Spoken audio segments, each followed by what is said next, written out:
It takes true grit to make sandpaper, as in abrasive grains.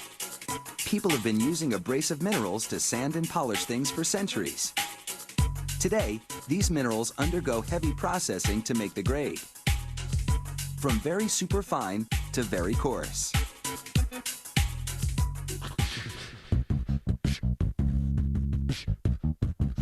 Whether you're working on metal or wood, the right grade of abrasive grit is essential for finishing the job.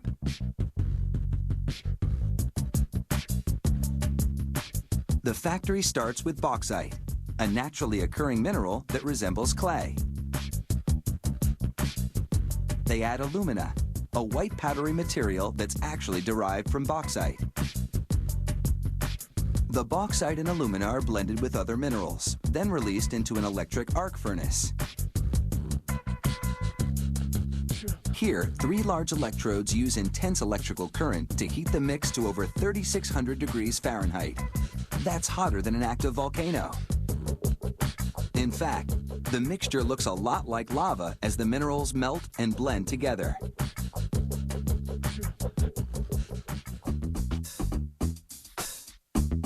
Standing well back and using a long ladle, a technician takes a sample for chemical analysis.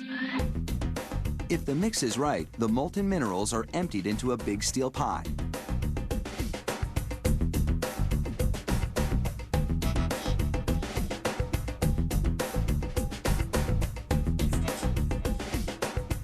The searing liquid weighs several tons, so a crane is needed to transport it to a cooling area.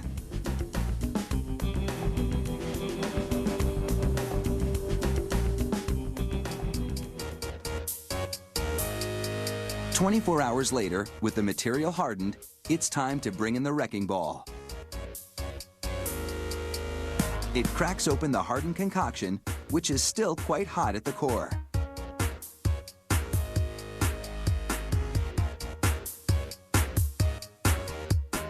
The wrecking ball is dropped repeatedly to break up the hardened minerals.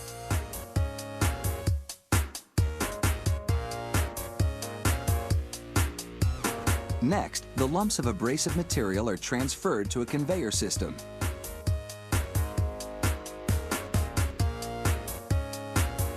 Metal-plated crushers break them up into fist-sized chunks.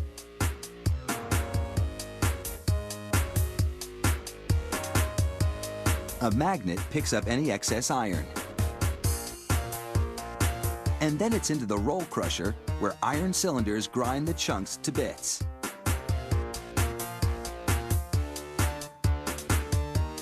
Workers assemble screens in decreasing mesh sizes to make a kind of shaking sieve. It sifts the mineral particles through the screen with largest mesh first, then continues to sort the grits in progressively smaller sizes. For some perspective, we placed a quarter against the various mesh sizes. As you can see, only the finest particles could pass through the tightest weave.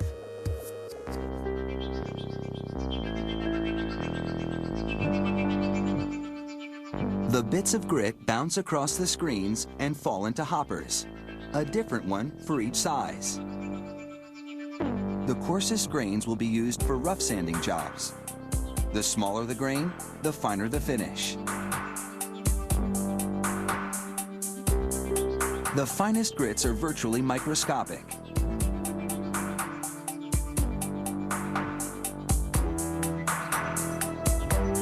The next step is to inspect the grain shape.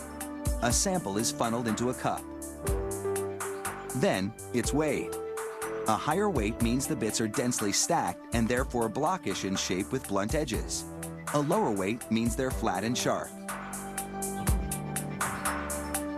A different test is used for the most minuscule grits. The particles are suspended in an electrolyte solution. Then, an electrical charge is applied. This allows inspectors to count and evaluate the grits via computer. Now, these abrasive grits are ready to be packaged and shipped out.